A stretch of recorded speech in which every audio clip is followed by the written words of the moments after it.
آپ یہ بات جان کر بے انتہا حیران ہوں گے کہ سائنٹسٹ کے مطابق اگر کسی انسان کی باڈی کو کوئی کتا سونگھتا ہے اور پھر کچھ اس طرح ویئرڈ حرکتیں کرتا ہے تو اس کا مطلب یہ ہوگا کہ اس انسان کی باڈی میں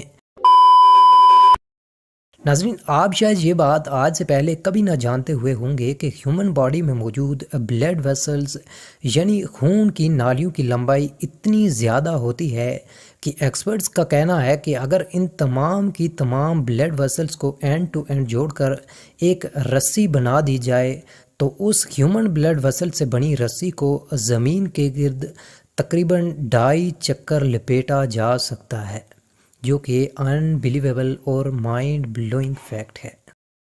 آپ نے اکثر نوٹ کیا ہوگا کہ جب بھی ہم روتے ہیں تو ہماری آنکھوں کے ساتھ ساتھ ہمارے ناک سے بھی پانی بہنا شروع ہو جاتا ہے۔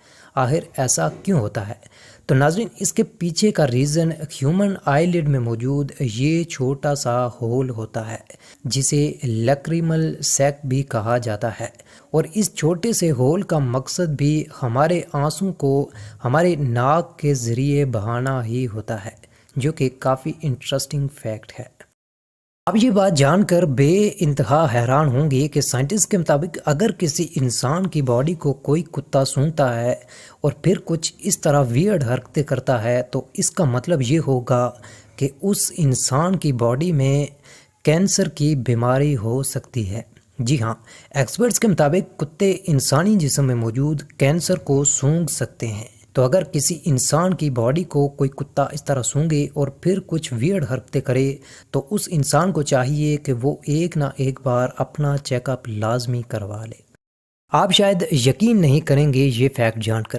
ناظرین، کیا آپ جانتے ہیں کہ اگر کوئی انسان سیب کے اندر موجود سیڈز یعنی بیج اگر زیادہ تعداد میں کھا لے تو اس انسان کی چند ہی لمحوں کے اندر موت تک ہو سکتی ہے؟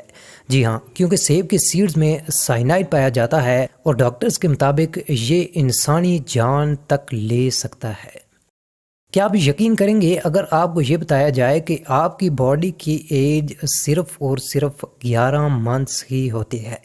جی ہاں، سائنٹسٹ کے مطابق انسانی باڈی کا ہر ایک سیل ہر 11 منتھس بعد ریپلیس ہو جاتا ہے، ماں سوائے برین سیلز کی، جو کہ 7 سال میں ایک بار ہی ریپلیس ہوتے ہیں۔ امید ہے آپ کو ہماری ویڈیوز سے کچھ نہ کچھ سیکھنے کو ضرور ملتا ہوگا۔ ملتے ہیں نیکسٹ کسی ایسی ہی انٹرسٹنگ سی ویڈیو میں۔